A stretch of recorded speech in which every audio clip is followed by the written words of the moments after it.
आकाशवाणी रांची से प्रस्तुत है प्रादेशिक समाचार।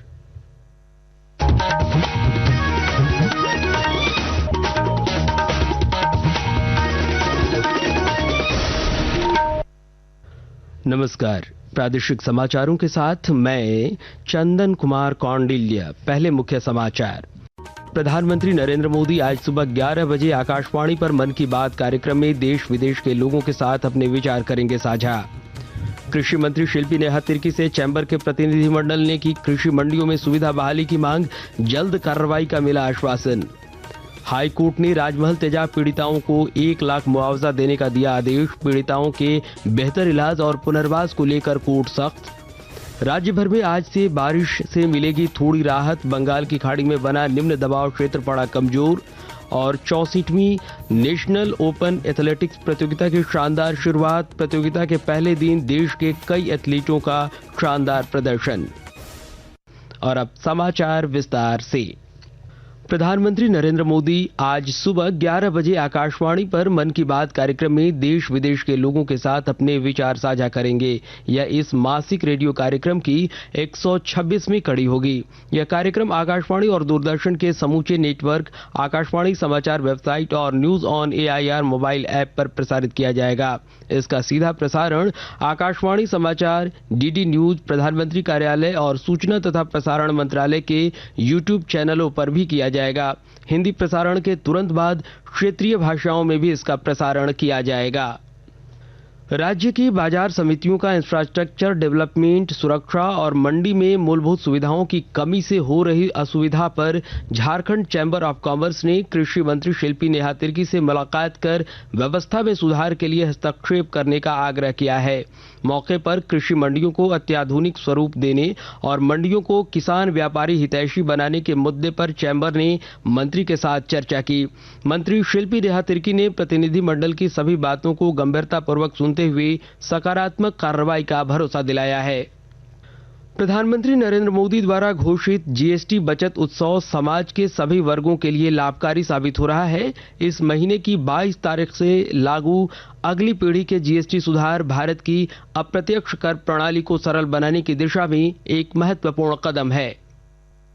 अगली पीढ़ी के GST सुधारों के अंतर्गत सरकार ने खेल के सामान पर कर में बड़ी कटौती की घोषणा की है। नए कर ढांचे में खेल के सामानों पर कर की दर को 12% से घटाकर 5% कर दिया गया है। इस कदम का उद्देश्य खेल उपकरणों को अधिक किफायती बनाना, घरेलू विनिर्माण को बढ़ावा देना और देश भर में खेलों में व्यापक भागीदारी को प्रोत्साहित करना है। यह निर्णय उपभोक्ताओं को सीधे लाभ पहुँचाएगा और साथ ही फिटनेस और स्वस्थ जीवन शैली को भी बढ़ावा देगा। GST सुधारों के अंतर्गत साइकिलों पर भी कर की दर को 12% से घटाकर 5% कर दिया गया है।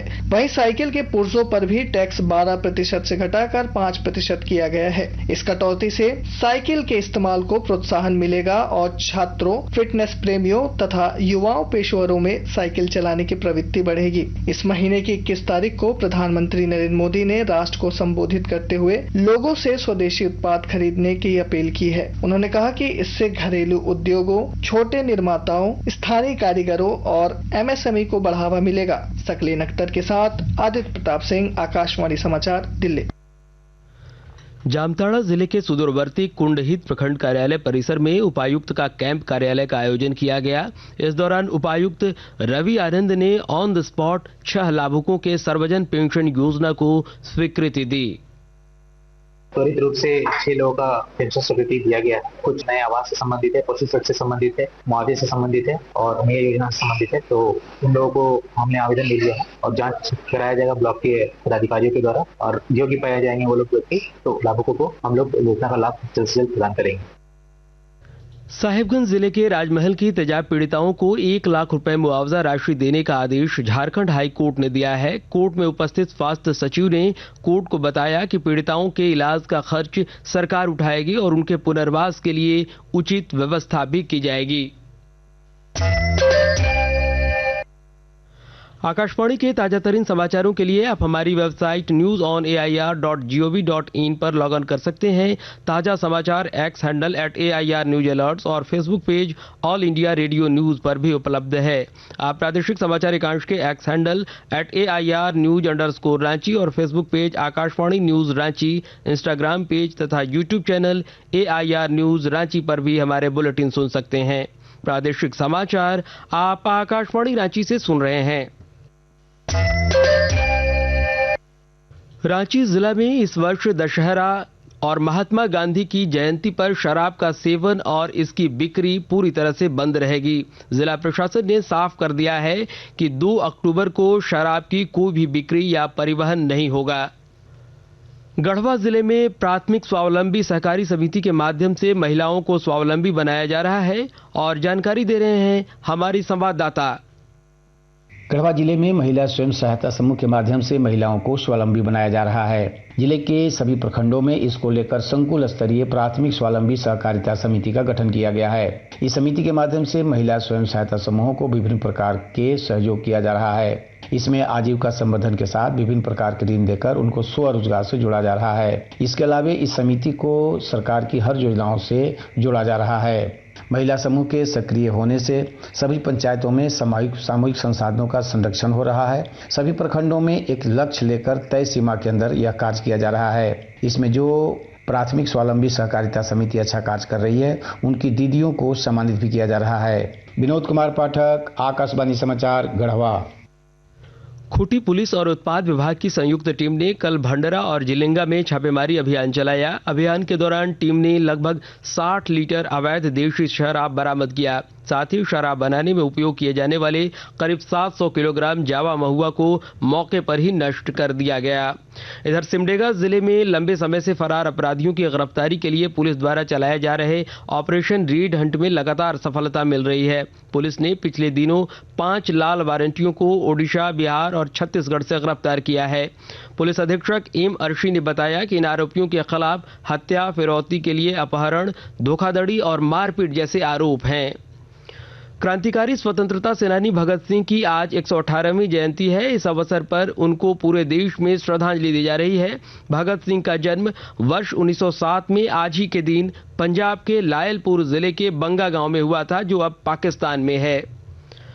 राज्य भर में आज लोगों को बारिश से थोड़ी राहत मिल सकती है। बंगाल की खाड़ी में बना निम्न दबाव क्षेत्र कमजोर पड़ने से अगले 2 दिनों तक कुछ क्षेत्रों में हल्की बारिश होगी। वहीं 1 से 3 अक्टूबर तक राज्य के अधिकतर हिस्सों में तेज हवा के साथ भारी बारिश हो सकती है। मौसम विभाग के अनुसार कुछ स्थानों पर वज्रपात होने की भी संभावना है। और अब खेल जगत की खबरें। एथलेटिक फेडरेशन ऑफ इंडिया नई दिल्ली एवं खेलकूद एवं युवा कार्य विभाग झारखंड और झारखंड एथलेटिक्स संघ के संयुक्त तत्वावधान में आयोजित 64वीं नेशनल ओपन एथलेटिक्स चैंपियनशिप की शानदार शुरुआत हुई। इसमें देश भर से भाग ले रहे 700 से अधिक एथलीटों के बीच प्रतिस्पर्धा शुरू हो गया। खेल के पहले दिन 5 स्पर्धा का फाइनल संपन्न हुआ। 500 मीटर की दौड़ में ऑल इंडिया पुलिस के प्रिंस कुमार ने स्वर्ण पदक जीता। First hockey Simdega masters cup 2025 पुरुष का विधिवत उद्घाटन आज दोपहर 2 बजे एस्ट्रोटर्फ हॉकी स्टेडियम में होगा। यह प्रतियोगिता 40 वर्ष से अधिक उम्र के खिलाड़ियों के लिए पहली बार आयोजित हो रही है। पहले दिन 4 मैच खेले जाएंगे। इधर एशिया कप T20 क्रिकेट के फाइनल में आज भारत का मुकाबला पाकिस्तान से होगा। यह मैच भारतीय समयानुसार रात 8 बजे से खेला जाएगा। एशिया कप के 41 वर्ष के इतिहास में यह पहला मौका होगा जब दोनों टीमें फाइनल खेलेंगी। भारत अब तक 8 बार एशिया कप का खिताब अपने नाम कर चुका है। इस बार के टूर्नामेंट में दोनों टीमें तीसरी बार आमने सामने होंगी। और अब अखबारों की सुर्खियां। राज्य के लगभग सभी अखबारों ने तमिलनाडु में अभिनेता विजय की रैली में हुए भागदौड़ के दौरान 36 लोगों की मौत की खबर को प्रमुखता से प्रकाशित किया है। साथ ही दुर्गा पूजा के पंडालों की खबरों को भी पहले पन्ने पर स्थान दी गई है। प्रभात खबर और हिंदुस्तान ने लिखा, तमिलनाडु में अभिनेता विजय की रैली में उमड़ी भीड़, 36 की मौत। दैनिक भास्कर ने पहले पन्ने पर दुर्गा पूजा के पंडालों में उमड़ी भीड़ को लीड बनाई है। दैनिक जागरण और रांची एक्सप्रेस ने प्रधानमंत्री नरेंद्र मोदी के स्वदेशी 4G के उद्घाटन कार्यक्रम को पहले पन्ने पर सुर्खी बनाई है। और अंग्रेजी अखबार हिंदुस्तान टाइम्स और टाइम्स ऑफ इंडिया ने विदेश मंत्री के ब्रिक्स सम्मेलन की खबर को प्रमुखता दी है। और अंत में मुख्य समाचार एक बार फिर। प्रधानमंत्री नरेंद्र मोदी आज सुबह 11 बजे आकाशवाणी पर मन की बात कार्यक्रम में देश विदेश के लोगों के साथ अपने विचार करेंगे साझा। कृषि मंत्री शिल्पी नेहा तिर्की से चैंबर के प्रतिनिधिमंडल ने की कृषि मंडियों में सुविधा बहाली की मांग, जल्द कार्रवाई का मिला आश्वासन। हाई कोर्ट ने राजमहल तेजाब पीड़िताओं को 1 लाख मुआवजा देने का दिया आदेश। पीड़िताओं के बेहतर इलाज और पुनर्वास को लेकर कोर्ट सख्त। राज्य भर में आज से बारिश से मिलेगी थोड़ी राहत। बंगाल की खाड़ी में बना निम्न दबाव क्षेत्र पड़ा कमजोर। और 64वीं नेशनल ओपन एथलेटिक्स प्रतियोगिता की शानदार शुरुआत। प्रतियोगिता के पहले दिन देश के कई एथलीटों का शानदार प्रदर्शन। और इसके साथ ही आकाशवाणी रांची से प्रादेशिक समाचार का यह बुलेटिन समाप्त हुआ। अगला प्रादेशिक मुख्य समाचार 10 बजे प्रसारित किया जाएगा। नमस्कार।